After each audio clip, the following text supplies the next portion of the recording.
नमस्कार।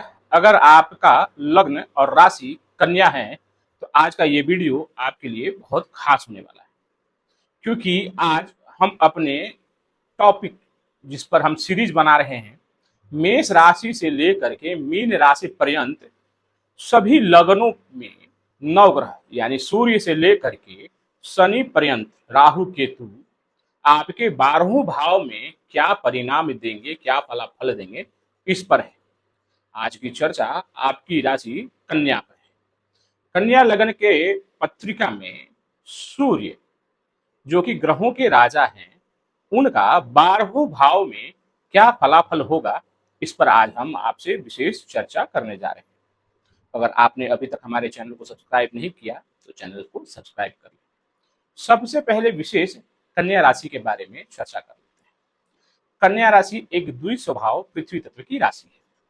कन्या राशि के जातक वैचारिक तौर पर और तार्किक बुद्धि में निपुण माने जाने वाले होते हैं। व्यापार कुशल, ज्ञानी और साथ ही तीक्ष्ण बुद्धि के जातक कन्या राशि के होते हैं। वहीं पर ग्रहों के राजा जो कि नेतृत्व, पद, प्रतिष्ठा, सरकारी लाभ, सरकारी क्षेत्र में उच्च पद, साथ ही राजनीति के प्रबुद्ध ग्रह माने जाते हैं। ग्रहों के राजा सूर्य जब किसी भी पत्रिका के 12वें भाव में संचरण करते हैं तो उनका एक विशेष फलाफल होता है। क्यों? क्योंकि सूर्य ग्रहों के राजा है और साथ ही आत्मा के कारक। जब सूर्य जैसे महत्वपूर्ण ग्रह जो कि आपके जीवन में खासकर कैरियर, पद, प्रतिष्ठा और फाइनेंस को एक अच्छा सपोर्ट देने वाले ग्रह बनते हैं, वो अगर आपके पत्रिका के 12वें भाव में संचरण करेंगे, 12वें भाव में पदास्थापित होंगे तो उनका विशेष फलाफल होता है। आइए चर्चा करते हैं इसी टॉपिक पे। वीडियो के अंत तक जरूर बने रहें आप, ताकि वीडियो के अंत में हम एक महा उपाय बताएंगे, जिससे कि अगर किसी प्रकार की कोई असुविधा या परेशानी आपके जीवन में सूर्य के कारण हो रही है, ताकि उससे आप अपनी सुरक्षा कर सकें और उनके अरिष्ट प्रभाव से आप अपने जीवन में थोड़ी सकारात्मक पहल लेकर के आ जाए और उनका उपाय कर सके। शुरू करते हैं। पहले लग्न में अगर सूर्य विराजमान हो, देखिए जैसा कि पहले बता चुका हूं कन्या राशि के जातकों के बारे में, अब यहाँ पर सूर्य को समझना है। सूर्य आपके पत्रिका में द्वादश यानी कि 12वें घर के स्वामी है। 12वां घर किस चीज का है? तो 12वां घर आपके व्यय का है, 12वां घर आपके खर्चों का है, विदेश यात्रा का है, फॉरेन सेटलमेंट का है। 12वां घर कोर्ट कचहरी का है, तो वही 12वां घर हॉस्पिटलाइजेशन का भी है। 12वां घर आपके दान का है, तो वही 12वां घर आपके मोक्ष का है। अब 12वें घर के स्वामी सूर्य अगर आपके लग्न में विराजमान हो, सब सर्वप्रथम सूर्य लग्न में यानी कि प्रथम भाव में जब विराजमान हो तो उन्हें दिशा बल प्राप्त होता है। दूसरे में कि अगर आपका जन्म दिन के समय में हुआ है सूर्योदय के बाद, तो उन्हें काल बल भी प्राप्त होता है। सूर्य जब लग्न में विराजमान हो, देखिए 12वें घर के स्वामी होकर लग्न में विराजमान होंगे तो कुछ परिणाम जो है आपके फेवर में नहीं आएंगे, लेकिन बहुत हद तक आपके लिए बहुत शुभ रहने वाला है।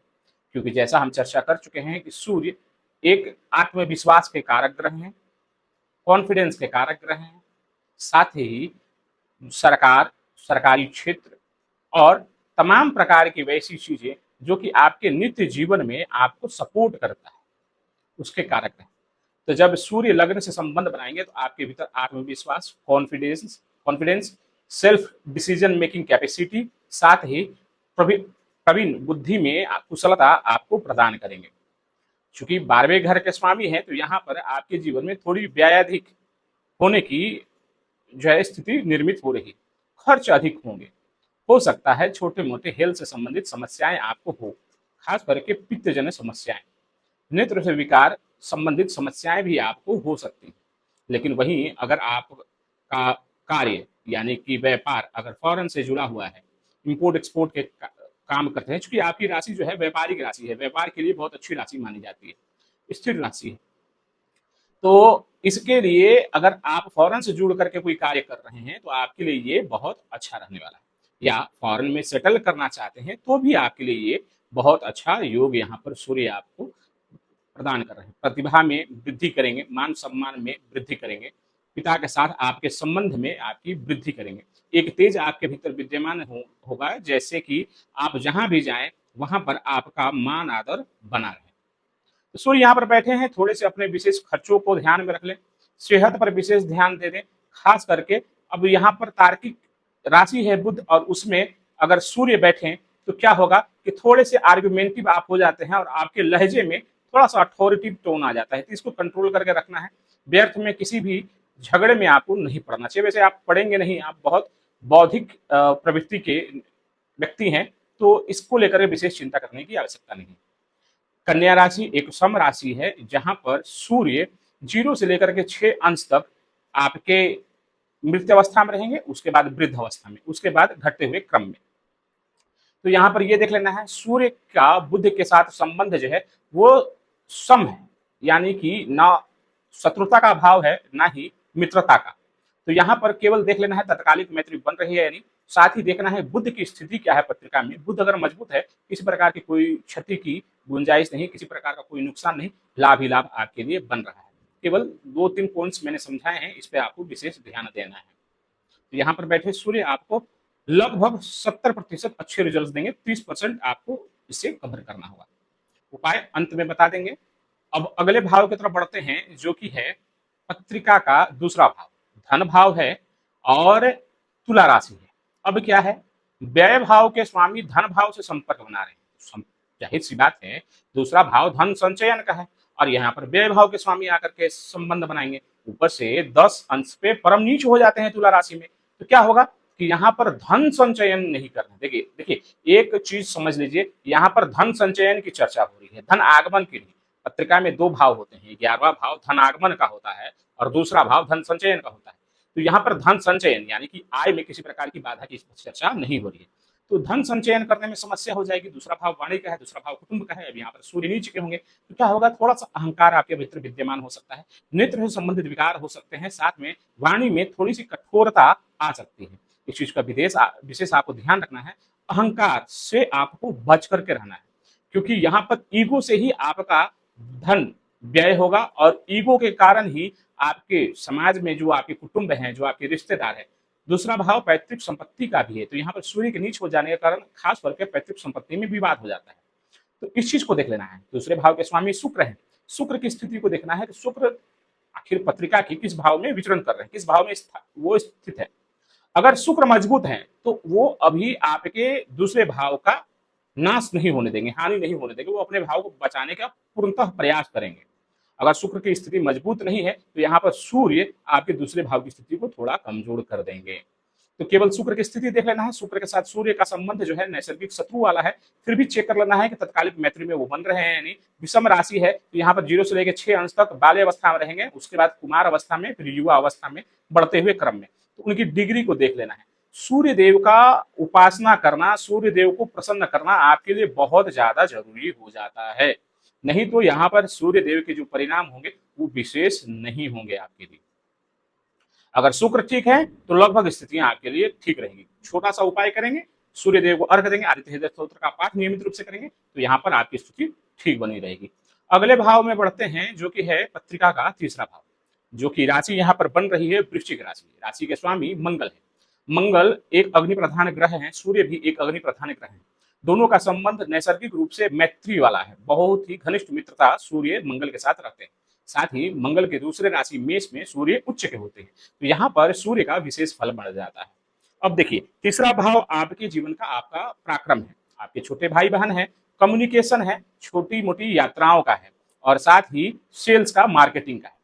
अब यहाँ पर 12वें घर का स्वामी सीधा संबंध बना रहे हैं आपके तीसरे घर में। तीसरा घर जैसे मैंने बताया पराक्रम का है, तो पराक्रम के घर में सूर्य जैसे ग्रह जो कि थोड़े क्रूर नेचर के होते हैं, वो अगर यहाँ पर विराजमान होते हैं तो ये बहुत अच्छा रिजल्ट देते हैं।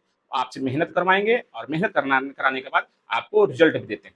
तीसरा भाव जैसे मैंने बताया मार्केटिंग का है, उसका सीधा संबंध 12वें घर से बन रहा है, यानी कि इंपोर्ट एक्सपोर्ट का बिजनेस बहुत अच्छा रहेगा। फॉरेन कनेक्टिविटी अगर बनती है बहुत अच्छा रहेगा। अगर लॉयर हैं आप तो आपके लिए बहुत अच्छा रहने वाला है। अगर हॉस्पिटल यानी कि हेल्थ केयर डिपार्टमेंट से जुड़ करके काम कर रहे हैं तो भी आपके लिए बहुत अच्छा रहने वाला है यहाँ पर। तो कुल मिलाकर के सूर्य यहाँ पर आपको अच्छे रिजल्ट्स दे रहे हैं। सबसे पहले एक चीज समझना होगा, सूर्य आपके 12वें घर के स्वामी है, ये कारक नहीं है। ये सूर्य आपके पत्रिका में जिन जिन भाव से संबंध बनाएंगे, अगर वो भाव आपके लिए बेहद शुभ है तो यहाँ पर थोड़ी संघर्ष और समस्याएं दे सकते हैं। तो यहाँ पर ये देखना है कि सूर्य किस भाव में बैठ करके क्या परिणाम दे रहे हैं। अगर कुछ अरिष्ट प्रभाव है, जैसे शनि राहु केतु पाप युक्त हो जाते हैं, पाप मध्यस्थ में हो जाते हैं, पाप से दृष्ट हो जाते हैं, तो समस्याएं थोड़ी सी बढ़ जाती है। तो ऐसी स्थिति में सूर्य का नित्य रूप से अगर उपाय आप करते हैं तो आपके लिए हितकारी रहने वाला है। तो सूर्य यहाँ पर बैठेंगे, लाभ ही लाभ है, नुकसान किसी भी प्रकार का नहीं है। अब अगले भाव की तरफ बढ़ते हैं जो कि है पत्रिका का चतुर्थ भाव। चतुर्थ भाव के स्वामी, हाँ, जैसा कि बताना यहाँ पर जरूरी है कि मंगल जो कि सम राशि है और मंगल के साथ मित्रता है, फिर भी तत्कालिक मैत्री को देख लेना है। 0 से लेकर 6 अंश तक यहाँ पर सूर्य जो है वो मृत अवस्था में रहेंगे, उसके बाद बढ़ते हुए क्रम में। तो सूर्य के बलाबल को देख लेना है, उसके बाद सूर्य जन जो उपाय है वो आपको करते रहने हैं, जिससे कि आपको लाभ प्राप्त होता रहेगा। अगले भाव की चर्चा कर रहे थे जो कि चतुर्थ भाव है। चतुर्थ भाव आपके जीवन का सुख है, आपके माता का भाव है, भूमि मकान वाहन का भाव है, प्रॉपर्टी का भाव है। चौथा भाव आपके जीवन में एक ऐसा भाव है जो कि आपको कहीं से भी थक करके आते हैं तो वो एक ऐसा स्थान है जो आपको मानसिक शांति प्रदान करता है।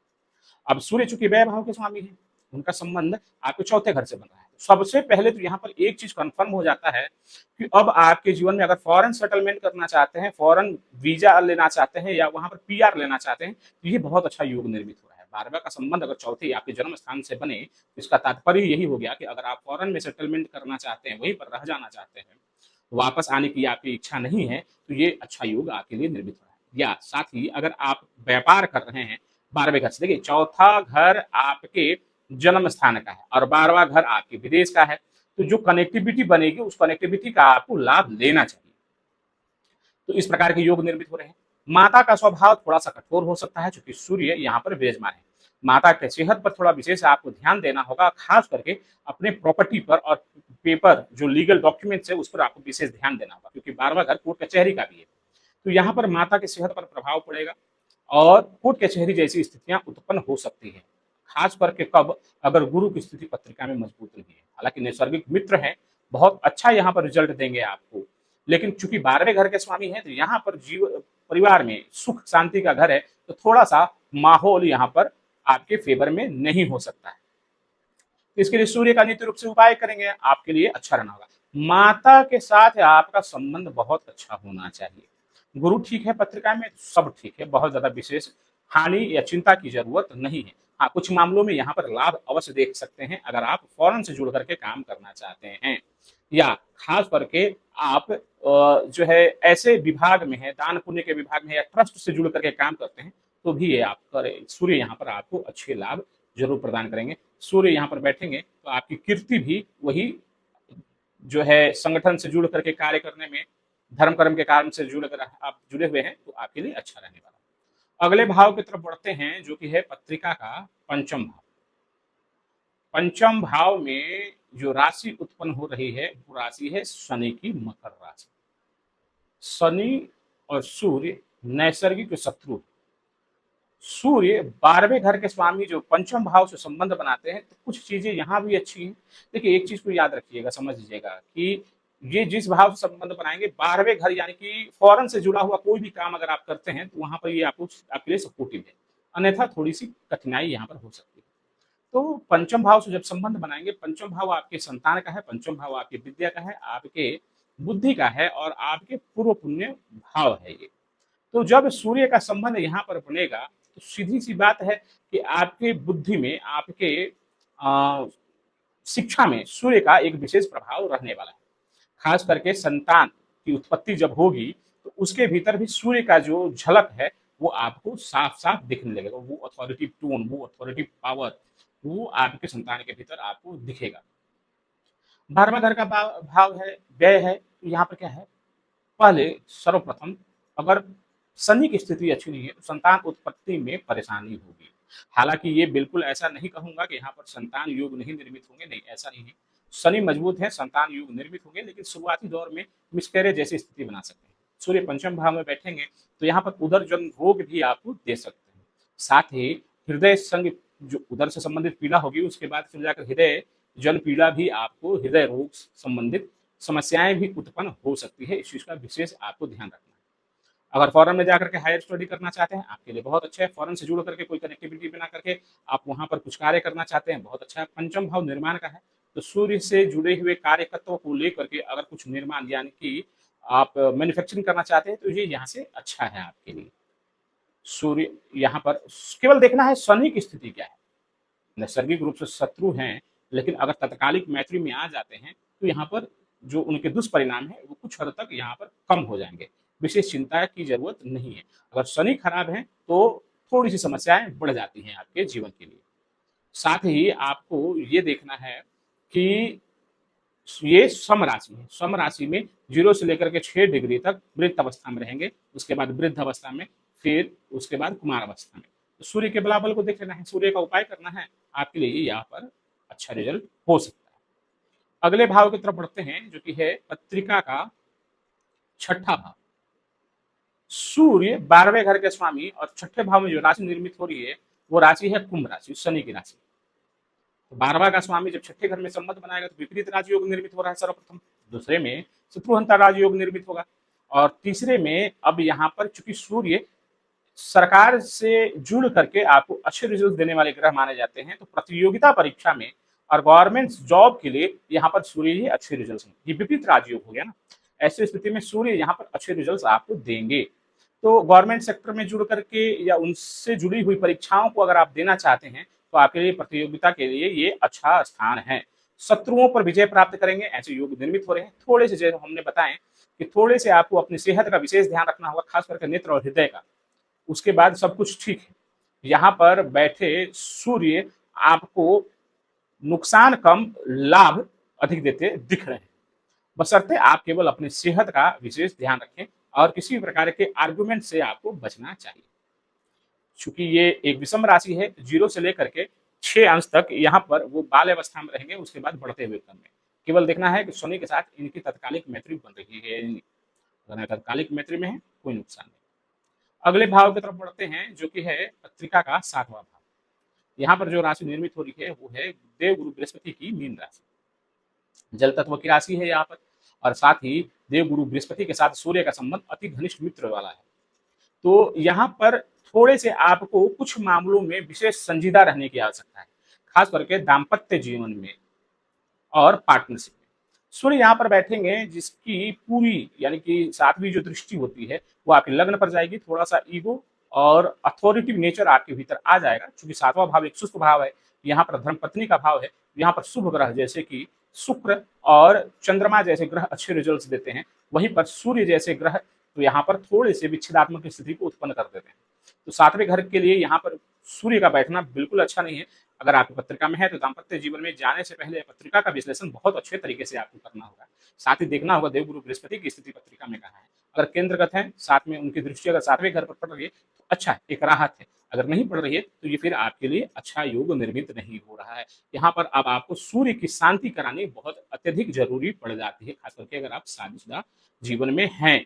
अपने क्रोध को नियंत्रित करके रखना है, सूर्य देव की सदैव उपासना करना है, साथ ही पार्टनर के साथ समझौता करके आपको चलना पड़ेगा। अगर यहाँ पर आप लीड करने का प्रयास करेंगे, क्योंकि सूर्य यहाँ पर बैठे हैं तो आपके लग्न पर इसका प्रभाव पड़ेगा, तो आप कोशिश करेंगे कि अपने परिवार को आप लीड करें। लेकिन जैसे ही आप यहाँ पर प्रयास करेंगे तो हो सकता है थोड़े से कलेश की स्थिति आपके परिवार में बढ़ जाए, तो इश्यू से आपको बचना है। ये एक विषम राशि है, तत्कालिक मैत्री को भी देख लेना है, तत्कालिक मैत्री में आ रहे हैं यानी, और विषम राशि है तो यहाँ पर 0 से लेकर 6 अंश तक मृत अवस्था में, उसके बाद फिर जाकर के 6 से 12 डिग्री तक ये आपके वृद्ध अवस्था में हो जाएंगे। याद रखिएगा, सूर्य का रत्न आपके किसी भी भाव में सूर्य अगर हो तो रत्न नहीं पहनना है। अब अगले भाव की तरफ बढ़ते हैं, जो कि है पत्रिका का 8वां भाव। यहाँ पर जो राशि बन रही है वो है आपकी मेष राशि। 12वें घर के स्वामी 8वें घर में बैठेंगे, विपरीत राजयोग निर्मित कर रहे हैं। सूर्य यहाँ पर मेष राशि में जाएंगे, 10 अंश पर वो परम उच्च के हो जाएंगे। हालांकि सूर्य यहाँ पर उच्च के हो जाते हैं तो इसका कोई विशेष फल नहीं होगा। हाँ, कुछ चीजों में आपको बिल्कुल लाभ मिल सकता है। सूर्य जिन चीजों के कारक हैं, मान सम्मान, पद प्रतिष्ठा और राजनीतिक सत्ता से जुड़ करके अगर आप काम कर रहे हैं तो यहाँ पर विशेष लाभ है। खास करके अगर आप गुप्त रहस्य से जुड़े हुए कार्य करते हैं, जैसे कि ऑकल्ट साइंस, या फिर जाकर के आप माइनिंग का काम करते हैं या इंपोर्ट एक्सपोर्ट का काम करते हैं जो कि विदेश से जुड़ा हुआ हो, और साथ में अगर आप रत्न के विक्रेता हो या इंश्योरेंस सेलर हो, तो ये आपके लिए अच्छा है। अगर आप फौज में हैं तो भी ये सूर्य आपको अच्छे रिजल्ट्स यहाँ पर दे देंगे। लेकिन सामान्यतः रूप में 12वें के स्वामी अष्टम भाव में बैठे, हालांकि ये विपरीत राजयोग है, आपके व्यय को कम करेंगे, हॉस्पिटल कचोट कचहरी जैसी समस्याओं को तो कम करेंगे, लेकिन कई मामलों में ये आपके लिए अच्छा नहीं है। अब चूंकि 12वें घर के स्वामी होकर के अष्टम भाव में बैठे और उनका सीधा संबंध आपके धन भाव से बन रहा है, तो पारिवारिक संपत्ति में भी थोड़े से विरोधाभास की स्थिति बन सकती है। तो इसके लिए आपको नित्य रूप से सूर्य देव को प्रसन्न रखना होगा, आपको इसका विशेष लाभ मिलेगा। अगले भाव में पढ़ते हैं जो कि है पत्रिका का नवा भाव। नवा भाव आपके भाग्य का है, आपके पिता का है, आपके अध्यात्म का है। अब नवे भाव में 12वें घर के स्वामी सूर्य आएंगे, तो इसका फल कुछ मामलों में तो बेहतर रह सकता है, लेकिन कई मामलों में ये अच्छा नहीं है। खास करके पिता के सेहत से संबंधित समस्याएं उत्पन्न हो सकती है और पिता के साथ मतभेद जैसी स्थिति उत्पन्न हो सकती है। करना क्या है यहाँ पर, पिता के साथ जितना हो सके आपको शालीन और पूजनीय व्यवहार को बनाए रखना है।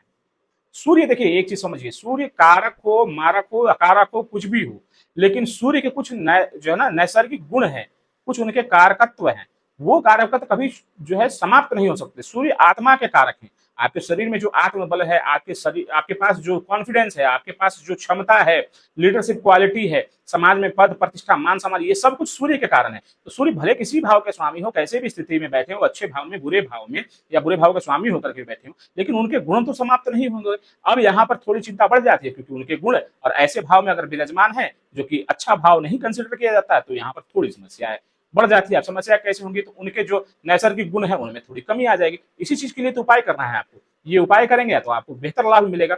अब सूर्य यहाँ पर नवे घर में बैठे हैं जो कि अध्यात्म है, तो अध्यात्म के दृष्टिकोण के लिए ये अच्छा है। दान पुण्य करिए, 12वां घर मोक्ष का है और साथ ही 12वां घर दान का भी है, 9वां घर अध्यात्म का है। तो यहाँ पर मंदिरों में अगर आप दान पुण्य का काम करते हैं, तो आपके सूर्य का प्रभाव यहाँ पर बिल्कुल आपके फेवर में आ जाएगा, आपके लिए बहुत शुभ रहने वाला है। यहाँ पर पद प्रतिष्ठा मान सम्मान, क्योंकि सूर्य पहले घर में, पंचम घर में, नवम, दसम और एकादश घर में सूर्य जो है विशेष लाभ प्रदाता बन जाते हैं। तो सूर्य यहाँ पर विशेष आपको लाभ प्रदान करेंगे। केवल यहाँ पर सूर्य का जो है हर तरह से विकास और हर तरफ से जो है आपके लिए शुभ फल जो है यहाँ पर प्रदान करने वाले बन जाते हैं। अब जो संबंध, भाग्य का संबंध आपके 12वें घर से बन रहा है, तो वही चीज है, फॉरेन से कनेक्टिविटी बनाइए, आपके लिए भाग्य खुलने का काम करेगा। तो यहाँ पर अच्छे रिजल्ट्स आपको अधिक मिलते दिख रहे हैं। केवल कंडीशन ये है पिता के सेहत पर खास करके, और साथ है उनके साथ आपका व्यवहार पूरे के पूरे आपके सूर्य के रिजल्ट को वर्णित करेगा कि कैसे रिजल्ट मिलने वाले हैं। यहाँ पर जो राशि बन रही है वो शुक्र की राशि है। शुक्र के साथ नैसर्गिक रूप से मित्रता का तो भाव नहीं है सूर्य का। आपको देख लेना है कि तत्कालिक मैत्री में क्या स्थिति बन रही है। अगर मैत्री में है बहुत अच्छा है, अगर मैत्री में नहीं है, सूर्यदेव को प्रसन्न करने का उपाय आपको करना चाहिए। अब बढ़ते हैं अगले भाव। अगला भाव जो है वो आपके कर्म का है। यहाँ पर जो राशि बन रही है मिथुन की राशि, सूर्य का मिथुन बुध के साथ संभावस्थ स्थिति है, यानी कि न मैत्री है न शत्रु है। तो यहाँ पर न्यूट्रल रिजल्ट सूर्य आपको देंगे। लेकिन चूंकि 12वें घर के स्वामी आकर के आपके 10वें घर में बैठे हैं, तो अनटिल अनलेस अगर आप फॉरेन से जुड़ करके कोई काम नहीं करते हैं, कोई एमएनसी कंपनी में काम नहीं करते हैं, तो यहाँ पर थोड़े से जो है ना अप एंड डाउन जैसी स्थिति आपके करियर में बढ़ सकती है। बार बार जॉब परिवर्तन के चांसेस आपके करियर में बनी रह सकती है। साथ ही मान सम्मान को लेकर के भी थोड़ी अधिक चिंता आपको भयभीत कर सकती है। करियर में स्थिरता नहीं होने के कारण थोड़ा सा जो है मानसिक कष्ट भी आपको मिलता हुआ प्रतीत हो रहा है। अब क्या करना है, देखना है बुध की स्थिति क्या है। बुध अगर पत्रिका में मजबूत है तो जाहिर सी बात है अपने घर को प्रबुद्ध करेंगे, अपने घर को मजबूती प्रदान करेंगे और आपके करियर में एक स्थिरता लाने के प्रयास करेंगे। लेकिन फिर भी सूर्य चूंकि 12वें घर के स्वामी है और 10वें घर में बैठे हैं, आपके लिए बेहतर ये होगा कि किसी एमएनसी कंपनी से जुड़ जाए, या प्राइवेट काम भी अगर आप कर रहे हैं तो फॉरेन कनेक्टिविटी से जुड़ करके अगर आप काम करते हैं तो आपके लिए ये बहुत अच्छा रहने वाला है। खास करके अगर हेल्थ केयर डिपार्टमेंट से जुड़े हुए हैं, कोर्ट कचहरी के मैटर यानी कि वकालत से जुड़े हुए हैं, तो आपके लिए बहुत अच्छा, ट्रस्ट से जुड़ करके काम कर रहे हैं तो आपके लिए बहुत अच्छा रिजल्ट दे सकते हैं। सूर्य दसम भाव में है, दसम भाव में उनको जो है दिग्बल प्राप्त होता है। तो यहाँ पर सूर्य मान सम्मान के लिए विशेष कारक ग्रह बन जाते हैं। दसम घर में सूर्य आपको विशेष जो है शक्तियां प्रदान करते हैं, ताकि समाज में आपकी स्थिति बहुत मजबूत और प्रकांड रूप से बनी रहे। थोड़ा सा सूर्यदेव को प्रसन्न कर लेना है, तो यहाँ पर सूर्यदेव का आपके लिए लाभ ही लाभ है। जो ये जो राशि है वो विषम राशि है। सूर्य यहाँ पर 0 से 6 अंश तक जो है बाल्य अवस्था में रहेंगे, उसके बाद फिर जाकर के कुमार अवस्था में जाएंगे। तो उनके अंश को देख लेना है। नैसर्गिक रूप से बता दिया है कि संभाव से स्थिति है, फिर भी एक बार तत्कालिक मैत्री को चेक कर लेंगे। उसके बाद जो है यहाँ पर आप सूर्यदेव का उपाय करें, आपके लिए बहुत शुभ और अच्छा रिजल्ट सूर्यदेव यहाँ पर लेकर के आ सकते हैं। केवल कनेक्शन को समझना है, जिस भाव से जिस भाव का कनेक्शन समझ बन रहा है उस भाव से जुड़ करके काम करना शुरू कर दीजिए, आपके लिए अच्छा है। अब बढ़ते हैं एकादश भाव में।